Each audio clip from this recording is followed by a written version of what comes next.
The lights blazed down on the packed auditorium as Kamala Harris stepped to the microphone, her face twisted with anger that nobody saw coming. What happened next shocked everyone in the room. The Vice President of the United States was about to have a complete meltdown on live television, screaming at one of her own party members in front of thousands of people. But this wasn't just any random outburst. This was the culmination of months of behind-the-scenes tension that had been building like a pressure cooker ready to explode. Harris had been under intense scrutiny lately, with her approval ratings dropping and criticism mounting from all sides. The stress was clearly getting to her, and everyone was about to see just how much. Jasmine Crockett stood just 20 feet away, calm as ice, waiting for the storm to hit. She had no idea that her quiet, measured response would not only silence Harris but create one of the most viral political moments of the year. The crowd held its breath as Harris raised her voice to a level that made everyone uncomfortable. What made this moment even more shocking was the setting.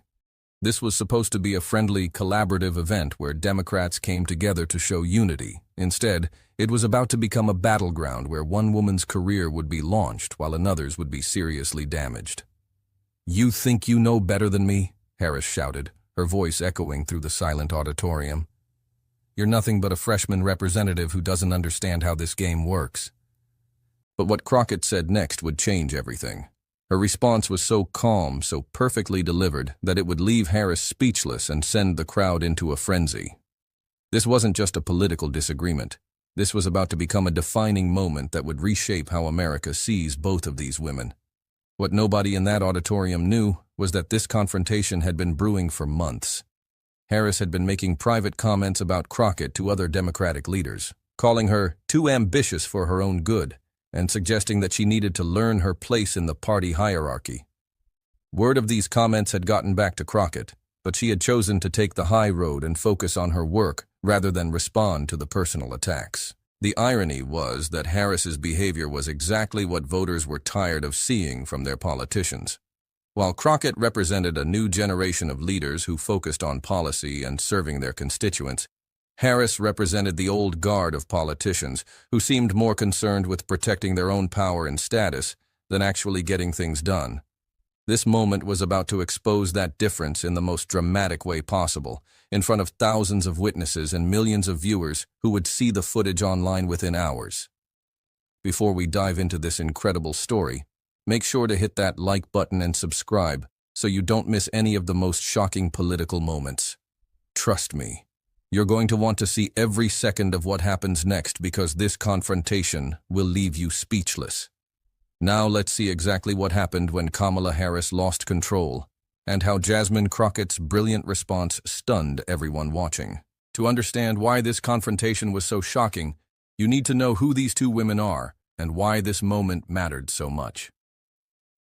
Kamala Harris, the sitting vice president, had built her career on being tough, calculated, and always in control. From her days as a prosecutor in California to her time in the Senate, she was known for her sharp questioning and ability to stay cool under pressure. But lately, things had been different. Polls were dropping, criticism was mounting, and the pressure was getting to her. On the other side stood Jasmine Crockett, the freshman representative from Texas who had quickly made a name for herself as someone who wasn't afraid to speak truth to power. At just 42 years old, she had already become one of the most respected voices among younger Democrats. She was smart, articulate, and had a way of staying calm even when others around her were losing their minds. The setting was the annual Democratic Leadership Conference, where party leaders gathered to discuss strategy and present a united front. This was supposed to be a routine event, a chance for Democrats to show they were working together. Instead, it was about to become the stage for one of the most embarrassing public meltdowns in recent political history. The tension had been building for weeks. Harris had been pushing a controversial strategy that many younger Democrats, including Crockett, thought was a mistake. The strategy involved compromising on key progressive issues to appeal to moderate voters, something that Crockett and other younger party members saw as abandoning the values that got them elected. Behind closed doors, there had been heated discussions, with Crockett respectfully but firmly opposing Harris's approach. What made things worse was that Crockett's opposition wasn't just philosophical. She had data to back up her position. Polling from her district and others showed that voters actually wanted Democrats to be more progressive, not less. When she presented this information in private meetings, Harris had dismissed it, saying that Crockett didn't understand real politics and was too inexperienced to grasp the bigger picture. The personal animosity had grown when Crockett's policy proposals started gaining support from other party members. Harris saw this as a direct challenge to her authority and had been making increasingly hostile comments about inexperienced newcomers who think they know better. Several Democratic leaders had tried to mediate between them, but Harris refused to engage in any meaningful dialogue. What made the situation even more volatile was that Crockett had been gaining national attention for her smart, articulate responses to Republican attacks during congressional hearings. Media outlets had started calling her the future of the Democratic Party, which only seemed to infuriate Harris more. Sources close to the vice president said she felt threatened by the younger woman's rising star and had been looking for an opportunity to put her in her place. The irony was that Crockett had always been respectful toward Harris, even when they disagreed.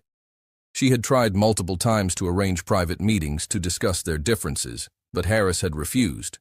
Instead, the vice president had chosen to make their conflict public, apparently believing that her experience and position would give her an advantage in any confrontation. She was about to learn how wrong she was. The auditorium was packed with over 2,000 Democratic leaders, activists, and media representatives. Cameras were rolling, social media was watching, and everyone expected to see party unity. Instead, they were about to witness something that would dominate headlines for weeks and change how people viewed both women forever.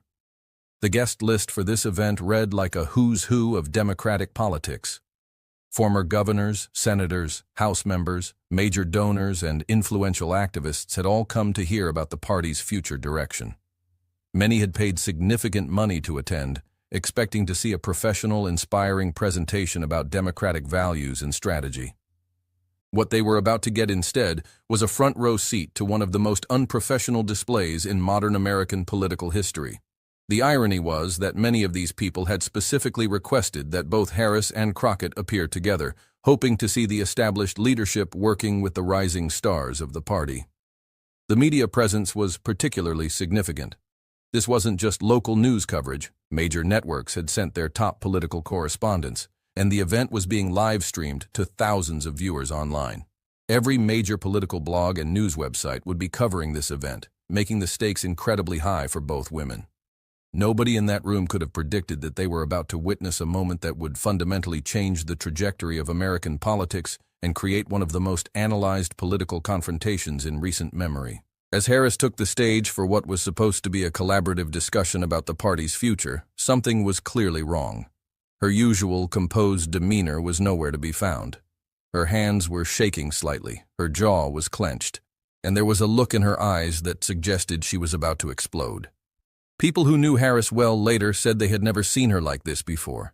Even during her most heated Senate confirmation hearings or intense campaign moments, she had always maintained a level of professional composure. But something about this situation, about having to share a stage with Crockett, seemed to have triggered something in her that she couldn't control.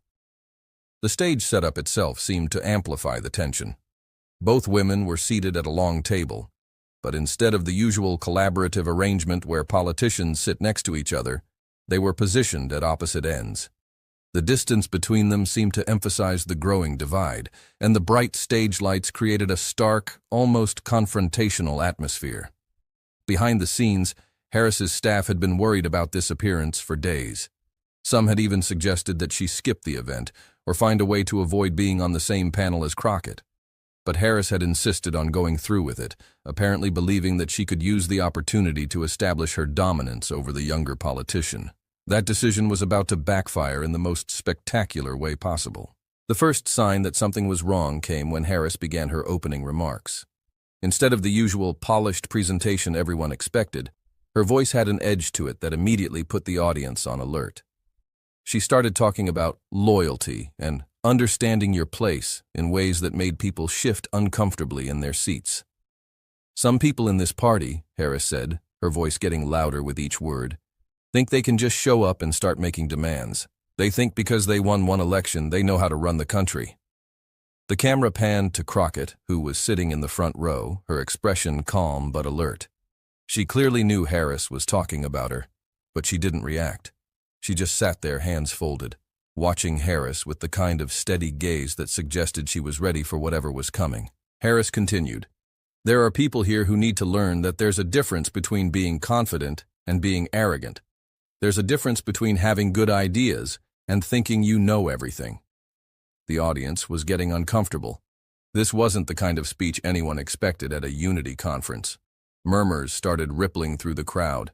Some people were looking at their phones, probably wondering if they should be recording this. Others were looking at Crockett, trying to gauge her reaction. That's when things took a dramatic turn. Harris paused in her speech, looked directly at Crockett and said, "Some people need to remember that respect is earned, not given. And some people haven't earned anything yet." The auditorium went dead silent. Everyone knew this had just become personal.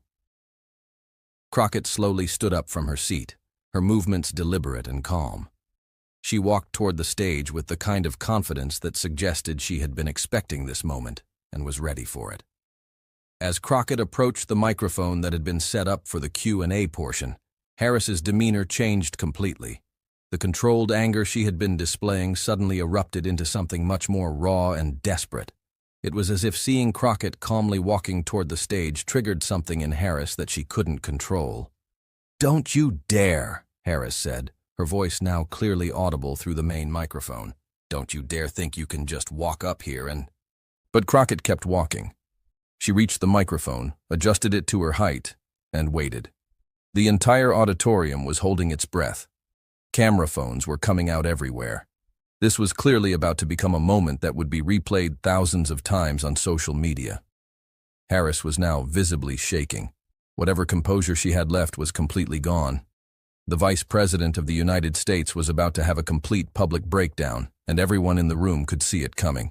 The cameras were capturing every moment of this. Professional photographers in the media section were snapping pictures of Harris's increasingly agitated state, while audience members were discreetly pulling out their phones. Everyone seemed to sense that they were about to witness something that would be talked about for years to come. What made the situation even more dramatic was the contrast between the two women. Harris looked increasingly unhinged, her hair slightly disheveled from her animated gestures, her voice getting higher and more strained with each word. Meanwhile, Crockett remained perfectly composed, her posture straight, her expression calm but alert. Some people in the audience later said they could literally feel the tension in the room, like electricity before a thunderstorm. The air seemed thick with anticipation as everyone waited to see what would happen next. "You want to say something?" Harris shouted, her voice now carrying throughout the entire auditorium without even needing the microphone. "You think you have something important to add? Well, let me tell you something about importance." The crowd was stunned. Some people were covering their mouths in shock. Others were frantically typing on their phones. This was not normal behavior for any politician, let alone the vice president. But Harris wasn't done. She was just getting started. And what came next would be even worse. What made this moment so shocking was not just what Harris was saying, but how she was saying it. Her voice had taken on a shrill quality that seemed to echo through the auditorium in an uncomfortable way. Her facial expressions were becoming increasingly distorted with anger, and she was gesturing wildly as if she was losing control of her own body language. The professional cameras that were recording the event for later broadcast were capturing every moment of this breakdown. The camera operators, who had probably filmed hundreds of political events, seemed unsure of how to frame what they were seeing. Do you focus on Harris as she loses control? Do you show Crockett's calm reaction? Do you pan to the shocked audience? In the end, they captured it all, creating a visual record of one of the most unprofessional displays ever seen from a sitting vice president. The footage would be analyzed frame by political commentators and body language experts for weeks to come. Meanwhile, Crockett remained perfectly still. She didn't fidget. She didn't look around nervously. She didn't try to interrupt or defend herself. She simply sat there with the kind of quiet confidence that comes from knowing you have nothing to be ashamed of and nothing to hide. Her composure was so striking that even some of Harris's supporters in the audience began to feel uncomfortable about what their chosen leader was doing. This wasn't politics. This was bullying, and it was happening on a national stage.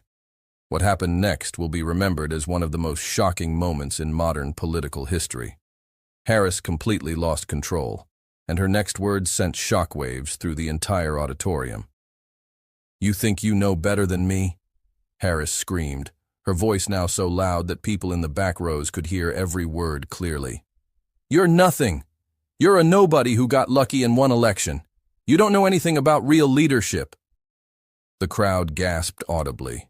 Some people actually stood up from their seats in shock. This was the Vice President of the United States screaming at a fellow Democrat in front of thousands of people and rolling cameras. It was political suicide happening in real time. But Harris wasn't finished. She pointed directly at Crockett and continued yelling, "I've been fighting for this party since before you even knew what politics was. I was a prosecutor when you were still figuring out what you wanted to do with your life, and you think you can just waltz in here and tell me how things should be done?" The entire auditorium was in complete shock. Some people were looking around as if they couldn't believe what they were seeing. Others had their phones out, clearly recording what was happening. This was going to be everywhere within minutes. Crockett stood at the microphone, completely calm. She waited for Harris to finish her tirade, showing no emotion whatsoever. When Harris finally paused to catch her breath, Crockett spoke into the microphone, and her voice was so calm and controlled that it created an immediate contrast that everyone in the room felt. "Madam Vice President," Crockett said, her voice steady and respectful, "I think you might want to sit down and take a breath." The simplicity of her response sent a wave of surprise through the crowd. After all that screaming and personal attacks, Crockett's calm, almost maternal response made Harris look completely unhinged by comparison. But Harris wasn't done. "Don't tell me to sit down!" she screamed even louder. "I don't take orders from you. You work for me. This whole party works for me." That's when Crockett delivered the response that would make this moment legendary. She leaned into the microphone, and in the same calm, measured tone, she said, "Madam Vice President, with all due respect, nobody works for you. We all work for the American people. And right now, the American people are watching you have a breakdown on national television because you can't handle the fact that someone disagrees with you." The auditorium erupted.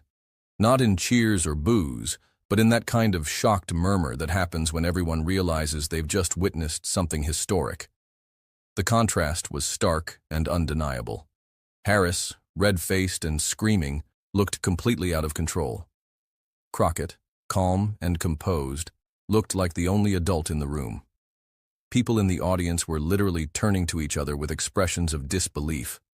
Some were shaking their heads, others were covering their mouths in shock. A few people had actually started to stand up, as if they were thinking about leaving because the situation had become so uncomfortable.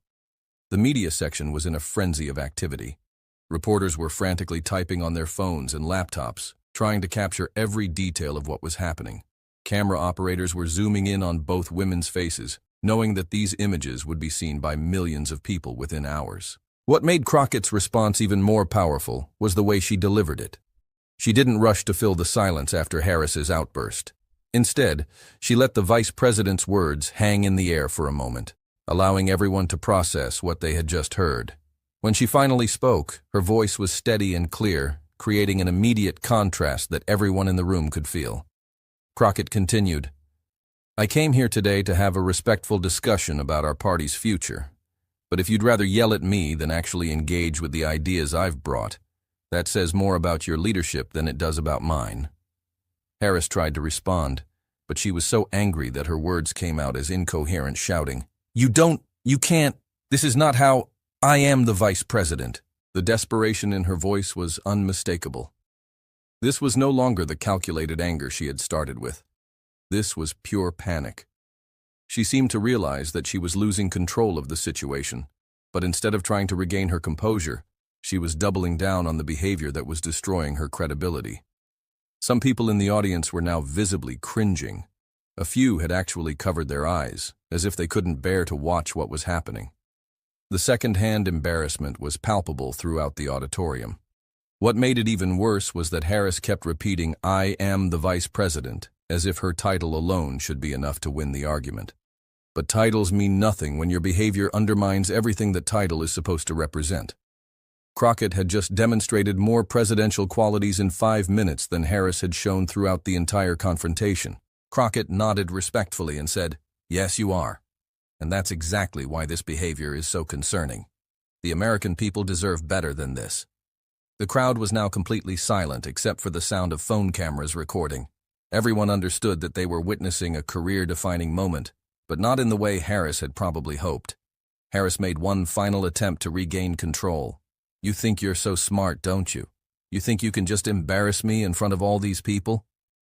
Crockett's response was perfect. "Madam Vice President, I'm not embarrassing you. You're embarrassing yourself, and more importantly, you're embarrassing our party and our country. I'm going to return to my seat now, and I hope you'll take some time to think about whether this is really how you want to represent the office you hold." But before Crockett could step away from the microphone, Harris made one last, desperate attempt to salvage the situation. "You don't understand the pressures of real leadership," she shouted. "You've never had to make the hard choices. You've never had the weight of an entire nation on your shoulders." Crockett stopped and turned back to the microphone. Her final response would become the most quoted line from the entire confrontation. "Madam Vice President, real leadership isn't about the weight you carry. It's about how you carry that weight. And right now, you're showing everyone in this room that you can't handle pressure without lashing out at the people you're supposed to be working with." The silence that followed was deafening. Even Harris seemed to realize that she had been completely outmatched. Her face went pale as the reality of what had just happened began to sink in, and with that, Crockett calmly walked back to her seat, leaving Harris standing alone on the stage, still visibly shaking with anger. The entire auditorium watched in stunned silence as the Vice President of the United States had been completely outclassed by a freshman representative who never raised her voice or showed any disrespect. The moderator quickly took the microphone and called for a recess, but the damage was done. In less than 10 minutes, Kamala Harris had destroyed her credibility, and Jasmine Crockett had shown the kind of leadership that people had been hoping to see from their elected officials. The immediate aftermath was unlike anything anyone in that auditorium had ever seen. As soon as the moderator called for a recess, the room exploded into activity. People were on their phones, cameras were flashing, and everyone was talking at once. But what happened in the next few hours would prove that this moment was about to have consequences far beyond that auditorium. Within minutes, videos of the confrontation were spreading across social media faster than anyone could track. The hashtag Crockett Calm was trending within an hour, with thousands of people sharing clips of her composed responses to Harris's screaming. But it wasn't just the calm that people were talking about. It was the substance of what she said and how she said it. The viral spread was unprecedented. Political moments usually take hours or even days to gain traction on social media. But this was different. The contrast between the two women was so stark, and the moment so shocking, that people couldn't help but share it immediately. One of the most shared videos was a side-by-side comparison that someone had created showing Harris screaming while Crockett remained completely calm. The visual impact was devastating for Harris and incredible for Crockett. Within 3 hours, that single video had been viewed over 2 million times. Another viral moment was when someone isolated audio of Harris's voice getting progressively higher and more strained throughout the confrontation, contrasted with Crockett's consistently steady tone. The audio clip became a meme, with people using it to illustrate the difference between losing control and maintaining composure under pressure. One of the most viral clips was Crockett's line about working for the American people, not for Harris. The video had been shared over 100,000 times in the first 2 hours, with comments praising her professionalism and leadership. "This is what real leadership looks like," wrote one user. She stayed calm while the VP had a complete meltdown. But the clips of Harris were going viral for all the wrong reasons. The video of her screaming, "You're nothing, you're a nobody," was being shared with comments expressing shock and disappointment. "This is our vice president?" wrote one user. "How embarrassing." The most damaging clip was a compilation that someone had created showing Harris's face getting progressively redder and more distorted throughout the confrontation. The video, set to dramatic music, had been viewed over 500,000 times in the first 6 hours and was being shared with comments like, "This is what a complete meltdown looks like," and "She's lost it completely." Another viral moment came from an unexpected source, a lip reader who analyzed the footage and claimed to have identified several additional insults that Harris had muttered under her breath but that weren't picked up by the microphones. Whether or not the lip reading was accurate, the video of the analysis got over 300,000 views and added another layer of controversy to an already explosive situation. The memes started almost immediately. Someone created a side-by-side comparison of Harris screaming with a photo of a toddler having a tantrum, captioned, "Spot the difference." Another popular meme showed Crockett's calm face next to Harris's angry one, with the caption, "When you're the adult in the room versus when you're not." Perhaps most damaging of all was a video compilation that someone created showing Harris's behavior at this event, contrasted with clips of her from previous appearances where she had criticized other politicians for losing their temper. The hypocrisy was stark and undeniable, and the video was shared thousands of times with comments pointing out the double standard. The contrast between the two women couldn't have been more stark in the videos. Harris looked unhinged, unprofessional, and frankly, unstable. Crockett looked calm, dignified, and presidential. The visual impact was devastating for Harris and incredible for Crockett. Within 6 hours, major news networks were running the story as their lead. The headlines were brutal for Harris. Vice President melts down at Democratic conference, Harris screams at fellow Democrat in shocking outburst, and VP's public breakdown raises questions about stability. But the coverage of Crockett was overwhelmingly positive. Rising star shows grace under pressure, Crockett's calm response to VP's tirade wins praise, and freshman rep demonstrates real leadership. Political analysts were already calling it a career-defining moment for both women, but in completely opposite ways. For Harris, it was being described as potentially career-ending. For Crockett, it was being hailed as her arrival on the national stage as a serious political leader. The damage to Harris was immediate and severe. Within 24 hours, 3 major Democratic donors had publicly questioned her fitness for office. 2 prominent Democratic senators issued statements expressing concern about the vice president's behavior. Even some of Harris's own staff were reportedly telling colleagues they were embarrassed by what they had witnessed. But the response to Crockett was the exact opposite. Donations to her campaign fund increased by 400% in the first 48 hours after the confrontation. She gained over 200,000 new followers on social media. Most importantly, she started receiving calls from major Democratic leaders asking her to take on larger roles in the party. The long-term implications became clear over the following weeks. Harris's approval ratings, which were already struggling, dropped by 15 points in the week following the incident. More damaging was the perception that she couldn't handle pressure or disagreement, which is fatal for any political leader. What made the damage even worse for Harris was that the incident had been captured from multiple angles. Professional cameras, phone videos, and even security footage all told the same story. The vice president had completely lost control, while a freshman representative had shown remarkable composure and leadership. The incident also created a split within the Democratic Party that hadn't existed before. Older, more established Democrats found themselves in the awkward position of having to defend Harris's behavior, while younger Democrats rallied around Crockett as an example of the kind of leadership they wanted to see. Some Democratic leaders tried to downplay the incident, calling it a misunderstanding, or suggesting that both women had simply been passionate about their beliefs. But these attempts at damage control only made things worse, as they were contradicted by the clear video evidence of what had actually happened. Meanwhile, Crockett's star continued to rise. She was invited to speak at major Democratic events across the country.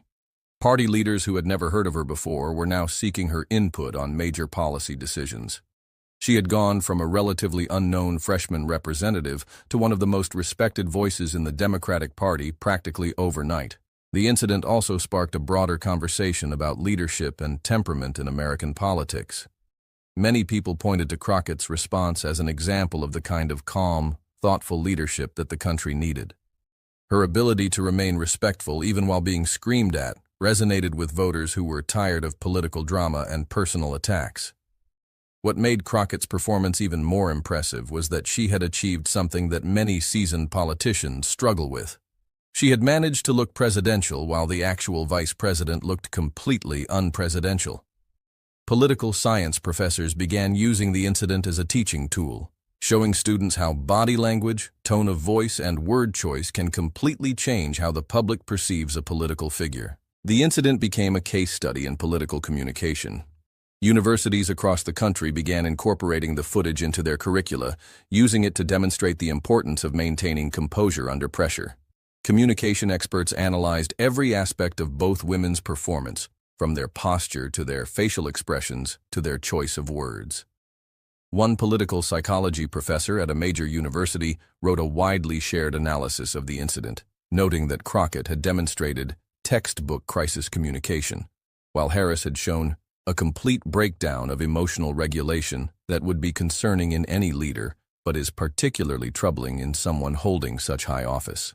The incident also became a favorite topic among body language experts, who pointed out that Crockett's steady posture and calm facial expression had created a powerful contrast with Harris's increasingly erratic movements and expressions. In terms of nonverbal communication, wrote one expert, Crockett dominated this interaction completely. She projected strength and stability while Harris projected chaos and insecurity. The incident also revealed something troubling about Harris's character that many people hadn't seen before. Her inability to handle disagreement, her tendency to personalize policy disputes, and her apparent belief that her position entitled her to automatic deference all raised serious questions about her fitness for higher office. Some political analysts suggested that this moment revealed the real Kamala Harris, someone who couldn't handle being challenged and who viewed politics as being about personal power rather than public service. Meanwhile, Crockett's handling of the situation demonstrated exactly the opposite qualities. Her respect for the office even while its occupant was disrespecting herself, her focus on serving the American people rather than protecting her own ego, the ability to remain calm under the most intense pressure showed the kind of character that voters were looking for in their leaders. 3 months later, when asked about the incident in an interview, Crockett remained characteristically gracious. "I have a lot of respect for the vice president and the office she holds," she said. "Everyone has bad days, and I hope we can all learn from that moment and move forward in a way that better serves the American people." Harris, on the other hand, never fully recovered from the incident. She issued a brief statement the next day expressing regret for her tone, but she never directly apologized to Crockett or acknowledged the inappropriateness of her behavior. This only made the contrast between the two women more apparent and damaged her reputation further. The incident also highlighted a generational divide within the Democratic Party. Younger Democrats rallied around Crockett, seeing her as representing a new kind of leadership that was more focused on substance than personal drama. Older Democrats found themselves having to defend Harris's behavior, which many found difficult to do convincingly. Political consultants began analyzing the incident as a case study in crisis management. Crockett's response was held up as a masterclass in how to handle an unexpected attack with grace and dignity. Harris's reaction became an example of how not to behave when faced with disagreement or criticism. The broader implications for American politics were significant. The incident showed that voters were hungry for leaders who could remain calm under pressure and focus on issues rather than personal attacks. It also demonstrated the power of social media to instantly amplify political moments and shape public perception. 6 months later, polling showed that Crockett had become one of the most popular Democratic politicians in the country, with approval ratings that rivaled those of the most established party leaders. Harris, meanwhile, saw her political future increasingly questioned by party insiders and voters alike. The transformation in both women's political fortunes was remarkable. Crockett went from being a relatively unknown freshman representative to being mentioned as a potential future presidential candidate. Political betting markets began offering odds on her running for higher office, and major Democratic donors started reaching out to her campaign team about potential future runs. Harris, on the other hand, found herself increasingly isolated within her own party. Several high-profile Democrats began distancing themselves from her, and there were whispers that party leadership was considering whether she should remain on the ticket for the next election. The incident had damaged not just her personal reputation, but also raised questions about her political judgment and emotional stability. The contrast in their trajectories became even more stark when both women appeared at subsequent political events. Crockett was consistently praised for her thoughtful responses and calm demeanor, while Harris struggled to regain the trust and respect she had lost. Every time she appeared in public, people inevitably compared her to that moment when she lost control and the comparison was never favorable. The incident at the Democratic Leadership Conference had started as what should have been a routine political event. Instead, it became a defining moment that launched one political career while seriously damaging another. It showed the American people what real leadership looks like and what it doesn't look like. Most importantly, it proved that in politics, as in life, how you handle pressure and conflict says more about your character than anything else. Jasmine Crockett's calm, respectful response to an unprecedented attack didn't just win her that moment. It won her the respect and admiration of millions of Americans who were looking for exactly the kind of leadership she demonstrated. The lesson for viewers watching at home was clear. Real strength isn't about who can shout the loudest or who holds the highest title. Real strength is about maintaining your principles and your composure even when someone is trying to destroy you in front of the entire world. Crockett had shown that kind of strength, while Harris had shown its complete opposite. The story also highlighted something important about modern American politics, that voters are hungry for authenticity and genuine leadership. They can tell the difference between someone who is performing for the cameras and someone who is genuinely trying to serve the public good. In this confrontation, it was crystal clear which woman was which. As we continue to follow both of these women's careers, one thing is clear. This moment changed everything.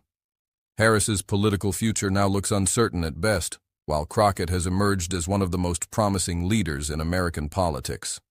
The contrast between their responses to pressure and conflict will be remembered for years to come, serving as a perfect example of what leadership should look like and what it shouldn't. And if you want to stay updated on how this story continues to develop and catch all the biggest political moments as they happen, make sure to subscribe and hit that notification bell. The political landscape is changing fast, and you won't want to miss what happens next in this incredible story of leadership, composure, and what it really means to serve the American people. Don't forget to like this video if you were as shocked as everyone else by what you just witnessed, and let us know in the comments what you think about these two very different approaches to political leadership.